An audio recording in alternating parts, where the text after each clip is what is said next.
Take a breath, not a forced, deep breath. Just notice the one you're already taking. Right here, right now. Pause. Before anything else happens, I want you to understand something crucial.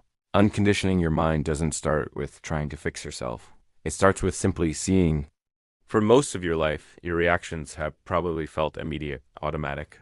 A thought pops up, an emotion follows, and a behavior kicks in, all in a split second.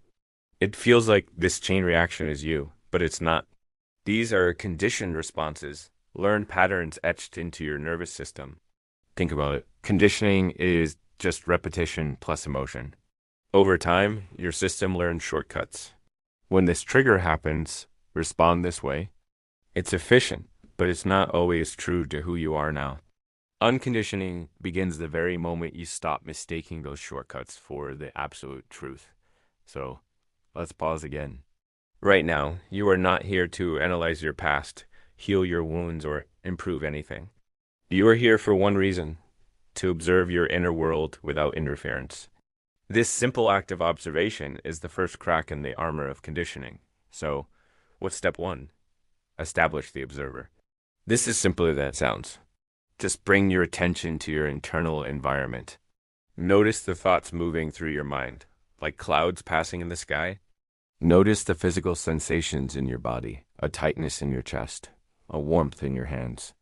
Notice the emotional tones, whether they're subtle whispers or loud alarms. The key here is not to label them as good or bad. Don't try to change them or push them away. Simply acknowledge their presence. A thought is here. This is a feeling of tightness. A thought arises, you don't have to chase it down the rabbit hole. A sensation tightens your shoulders, you don't have to fight it or force it to relax. You are not disengaging from your experience. You are de-identifying from it. See, conditioning thrives on identification. It needs you to believe you are the reaction. When you say, I am anxious, the whole system tightens. It's a statement of identity. But what happens when you shift your language and your perspective? What happens when you say, anxiety is present? Suddenly there's space, a gap between you and the anxiety. That space, that tiny little gap, is the beginning of freedom. It's where you reclaim your power. Let's practice this together. Close your eyes if that feels comfortable. Notice the next thought that comes into your mind. Don't grab onto it. Don't judge it. Just watch it. See it for what it is. A fleeting mental event. Now, bring your awareness to your body. Is there a sensation that calls for your attention? A feeling of restlessness, or maybe a sense of calm? Again, just notice. You are the sky, and these thoughts and feelings are just the weather passing through. They are not the sky itself. This practice of de-identifying is not a one-time fix. It's a skill you build over time. Every moment you choose to observe instead of react, you are weakening the old conditioned pathways and building new ones. You are teaching your nervous system that there's another way to be. A way that is more spacious, more conscious, and ultimately more you. Think of it like this. Your mind is a garden.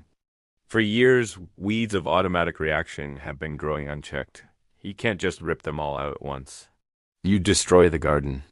Instead, you start by gently, mindfully noticing each weed. You learn to tell the difference between a weed and a flower. With each moment of observation, you are bringing light and air into the garden, allowing the things you actually want to cultivate peace, clarity, and choice to grow stronger. So, the next time a strong emotion or a familiar negative thought pattern arises, try this. Pause, take a breath. And instead of saying, I am angry or I am sad, try saying, I notice the feeling of anger is here, or sadness is passing through.